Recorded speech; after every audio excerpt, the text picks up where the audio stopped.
अलवर सांसद महंत बालकनाथ योगी ने अलवर शहर हसन खां स्थित श्री बाबा मस्तनाथ जन सेवनम भवन पर जन सुनवाई करते हुए आमजन की समस्याओं के निस्तारण के संदर्भ में दिशा निर्देश दिए। इस दौरान देश के विभिन्न राज्यों से सांसद कार्यालय पहुंचे 2018 रेलवे भर्ती में चयनित छात्रों ने अलवर सांसद महंत बालकनाथ योगी को विशेष आभार व्यक्त किया। इस दौरान सांसद महंत बालकनाथ ने कहा कि वह निरंतर जनता की सेवा के लिए जन सुनवाई कार्यक्रम आयोजित करते रहे हैं। उनके जीवन का मूल उद्देश्य आमजन की सेवा है। शास्त्रों में नर सेवा को नारायण सेवा अर्थात भगवान की सेवा माना गया है। वह भी इसी भाव से आमजन के लिए सदैव सेवा के भाव से उपलब्ध रहते हैं।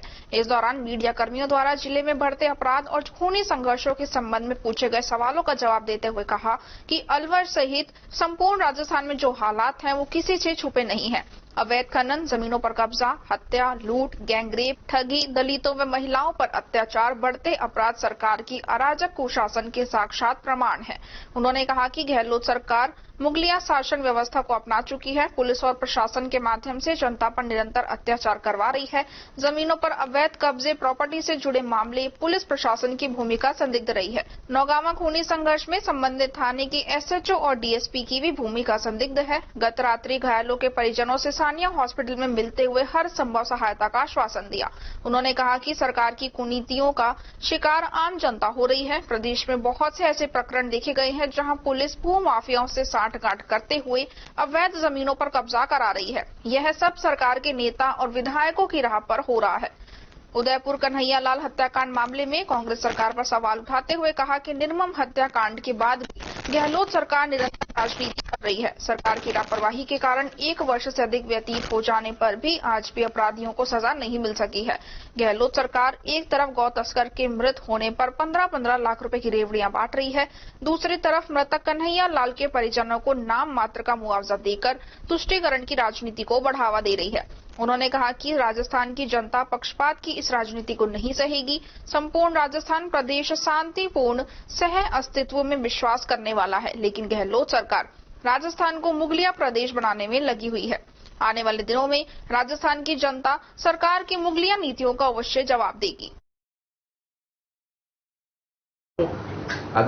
भगवान की कृपा से वो बच तो गई हैं, लेकिन गरीब परिवार कैसे उनका आगे की मेडिकल व्यवस्था, उनकी चिकित्सा व्यवस्था को सुचारू रख पाएगा, वो वापस उस जीवन में उसी तरह से लौट पाएंगे कि नहीं लौट पाएंगे, इसमें भी अभी डॉक्टरों का कुछ स्पष्ट कहना नहीं है। जो परिवार के बाकी सदस्य उनको भी गंभीर चोटें हैं। एक बार व्यक्ति को इतनी बड़ी गंभीर चोटें लग जाती है, उसका पूरा जीवन नर्क बन जाता है। जो पुलिस ने उस समय पर जो कार्रवाई करनी चाहिए थी उस पर पुलिस ने संज्ञान नहीं लिया, और मैं कहता हूं एसपी साहब को और पूरे इस राजस्थान सरकार को इसमें उस थाने के मुखिया की विशेष भूमिका रही है, वहां के डीएसपी की विशेष भूमिका रही है, जिन्होंने ऐसे कृत्य को होने दिया, और उनकी साठगांठ के कारण ही ये सब हुआ है कि बाहर से अपराधी बुलाना और अपराधियों के द्वारा इस प्रकार से मारकाट करना। आज हमने अखबार में भी देखा कि क्राइम रेट अलवर में सबसे ऊपर है।